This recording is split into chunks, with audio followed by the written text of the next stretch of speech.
protes tak direspon, mahasiswa diburu teriak wakil rakyat singa gigi ompong. Puluhan mahasiswa di Namlea Pulau Buru menggelar aksi protes menyikapi program vaksinasi di tempat oleh pemerintah daerah.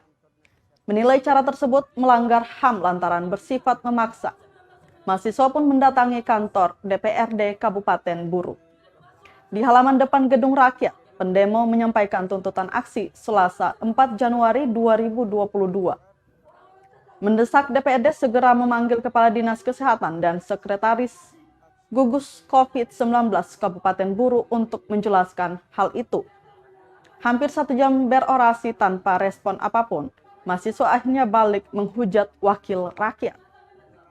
Koordinator aksi, Nasrun Buton, dalam orasinya menyebutkan, DPRD mempunyai hak angket, interpelasi, serta menyampaikan pendapat.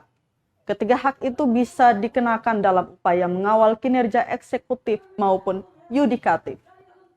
Diketahui puluhan mahasiswa di Namlea menggelar aksi protes terkait upaya vaksinasi massal yang digelar pemerintah Kabupaten Buru.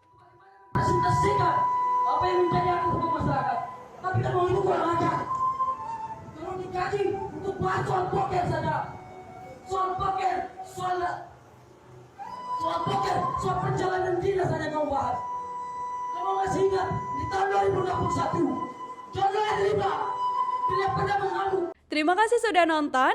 Jangan lupa like, subscribe, dan share ya.